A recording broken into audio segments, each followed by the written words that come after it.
So Leo turned a year old January 29th. For his birthday, we found it hard to think of what to do. We know we wanted to do something. We didn't want to let that time pass and without celebrating what he meant to us, what he still means to us.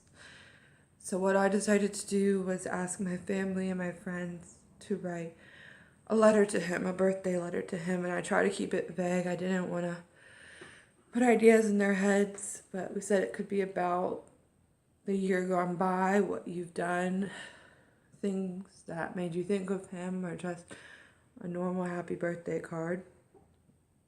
So the weekend before his birthday and the weekend after his birthday, we had family come over and we all shared our letters out loud to each other just so we can hear them, because I think it feels different than just reading them. And I gathered them all up and I put them in a little binder, and I'm hoping that every year, I know not everyone's going to want to participate, but at least I know Dylan and I will every year write a letter to him.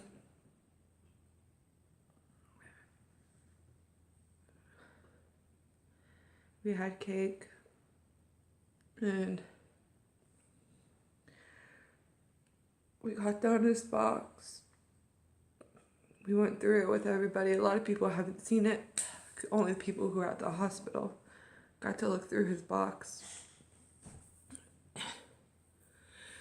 But it's nice to remember that because he was cremated, he lives in our bedroom, that it's hard to find that special quality time of when you go to a cemetery, you sit and that's your time to bond, that's your time to think and to reminisce. But when they're part of your house, it's nice in a way because you feel like they're in your everyday living, but it's also nice to set aside that time of specifically doing nothing and just thinking of them. So that was really important to me, to set that time aside for his birthday.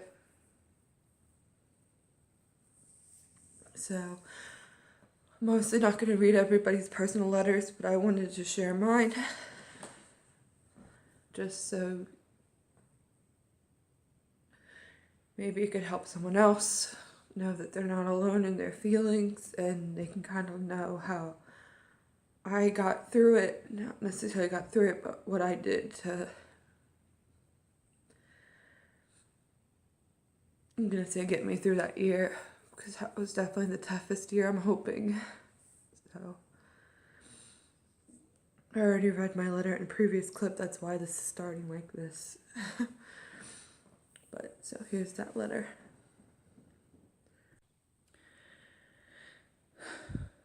Dear baby boy Leo, you're a year old now, and I miss you more than words could ever describe. I won't say I survived this year because part of me left with you, but in return I still have a piece of you. That is the best part of me, and it's what keeps me going. Your dad and I have worked so hard to make you proud and still give you everything. When your dad went back to work, I was alone with no baby to care for. Feeling like I lost my purpose. I didn't want to be comforted. I couldn't be comforted. My heart ached for you, and it still does. I learned, though, that I can still be a parent to you by honoring you. I found an organization that I think fits what I want to do. A lot of groups are about support for lost parents, but I want to help prevent this. If we could save babies, then maybe your death won't be for nothing.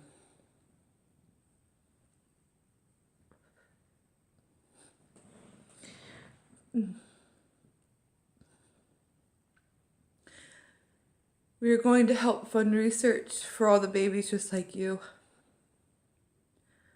I know this isn't going to bring you back, but I think it helps keep you closer. I also picked up baking as a hobby. I always thought that you were going to be the cook in our family. Then I realized it should have been both of us together learning.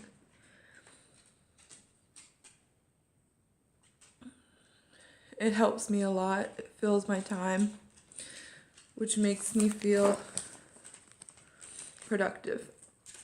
Once winter was over, your dad and I wanted to look for a house, which was a hard decision to leave the place that we were going to bring you home to. Ultimately, we thought that what would have been better for you, you deserve to grow up in a beautiful home. A home that is yours, a home that is stable, a home that is strong. We stayed in the neighborhood though, because of the sidewalks and parks and good schools. Your dad wanted a huge house, so we settled on 5 bedrooms. My only request was for a nice kitchen. I think you would have liked it here. It's filled with pictures of you. We were moving in the fall, which also meant we could finally get a dog. Your dad promised you a little corgi when you were older. So we got you a corgi thanks to Grandma. We named him Kevin. He's in the bed with me now as I'm writing this letter. For the most part, he eases your dad and mine's pain. It's nice to hear your dad laugh again when he's with Kevin. November was a big month. We got Kevin, we moved into the house, and we found out you're going to be a big brother. To not only 1, but 2 siblings. We may have expanded our family to 3 extra members, but that doesn't replace you.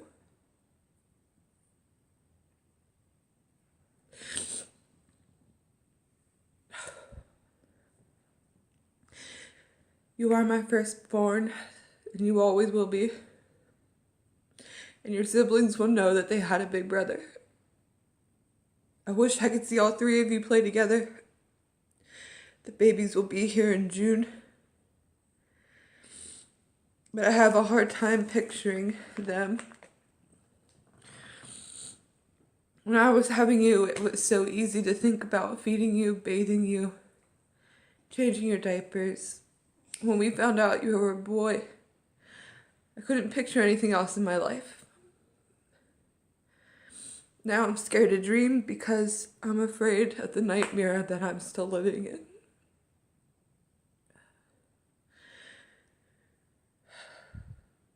Losing you is so hard because I love you so much. I've never known so much love and so much pain. But that's not fair to the new babies. I have to love them just as much as I loved you. My heart may be broken, but I know it can still grow. We are back in winter now. It's cold, it's dark, and it's lonely. It's also quiet and still. When the snow falls, it reminds me of you and the day you were born.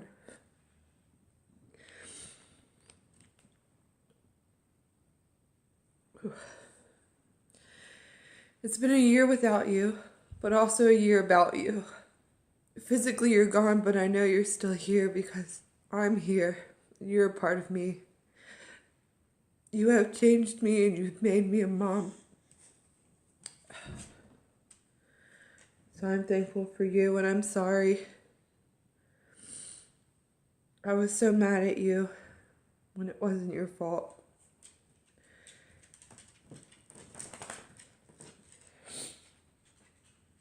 It just happened.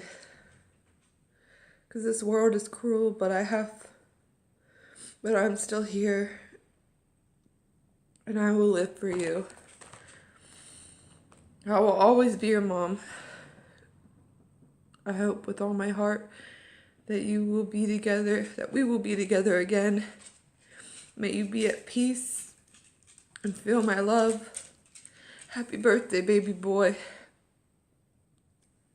I love you. Your mom.